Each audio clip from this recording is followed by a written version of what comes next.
അയ്യൂബ് നബി അലൈഹി ഇസ്ലാമിന്റെ ചരിത്രം വിശുദ്ധ ഖുർആൻ നമ്മളെ പഠിപ്പിക്കുന്നുണ്ട്. അദ്ദേഹം ഒരുപാട് അനുഗ്രഹങ്ങൾ ഉണ്ടായിരുന്ന, നല്ല സമ്പത്തുണ്ടായിരുന്ന, നല്ല ആരോഗ്യം ഉണ്ടായിരുന്ന, കുടുംബാംഗങ്ങൾ ഉണ്ടായിരുന്ന ഒരു പ്രവാചകൻ, അള്ളാഹുവിനോട് അത്രയും അടുത്തൊരു പ്രവാചകൻ. അദ്ദേഹത്തിനൊരു മാറാ രോഗം ബാധിക്കുന്നു, വലിയ രോഗം. അദ്ദേഹത്തിന്റെ ശരീരം, പിന്നെ അത് ആ മുറിവുണ്ടായി, വലിയ പ്രയാസങ്ങൾ, രോഗം ഉണ്ടാവുന്നു. അദ്ദേഹത്തിന്റെ കുടുംബാംഗങ്ങൾ പലരും അദ്ദേഹത്തെ ഉപേക്ഷിക്കുന്നു, സമ്പത്ത് നഷ്ടപ്പെടുന്നു. ഒരവസ്ഥ ഒന്ന് ആലോചിച്ച് നോക്കൂ. അവിടെ അദ്ദേഹം നടത്തുന്ന പ്രാർത്ഥന വിശുദ്ധ ഖുർആൻ സൂചിപ്പിക്കുന്നത് അന്നി മസ്സനിയ ദുർറു വ അൻത അർഹമുർ റഹീമീൻ. അള്ളാഹുവെ, എനിക്ക് ദുരിതം ബാധിച്ചിരിക്കുന്നു, നീയാണെങ്കിൽ കാരുണ്യവാന്മാരിൽ ഏറ്റവും വലിയ കാരുണ്യവാനാണല്ലോ എന്നാണ് അദ്ദേഹം പ്രാർത്ഥിക്കുന്നത്. അപ്പൊ നമ്മളൊന്ന് ആലോചിച്ചാൽ, കാരുണ്യവാനായ അള്ളാഹു എന്തുകൊണ്ടായിരിക്കും തന്റെ ഏറ്റവും പ്രിയപ്പെട്ട ഒരു പ്രവാചകനെ പരീക്ഷിക്കുന്നത്? ഇത്ര വലിയ ദുരിതത്തിലൂടെ കടന്നു പോകുമ്പോൾ അള്ളാഹുവിന്റെ കാരുണ്യത്തെയാണ് അദ്ദേഹത്തിന് ഓർമ്മ വരുന്നത്.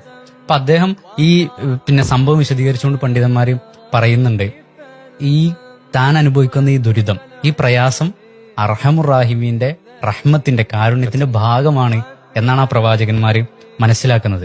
റസൂലുള്ളാഹി പറഞ്ഞത് വൈനർ റജുല ല യുസീബുഹുൽ ബലാ, ഒരു മനുഷ്യന് പരീക്ഷണങ്ങൾ അയാളെ ബാധിക്കും. എത്രത്തോളം എന്നാൽ ആ പരീക്ഷണങ്ങളുടെ കാഠിന്യം എത്രത്തോളാണോ, ഹത്താ യംശിയ ഫിന്നാസി മാ അലൈഹി ഖതിയ, അയാൾ ജനങ്ങൾക്കിടയിലൂടെ നടന്നു പോകും. അയാൾക്ക് ഒരു പാപവും ബാക്കിയില്ലാത്ത രൂപത്തിൽ അവരുടെ ജീവിതത്തിൽ പാപമുക്തരാക്കി മാറ്റാൻ ഈ പരീക്ഷണങ്ങൾ കൊണ്ട് സാധിക്കുന്നു.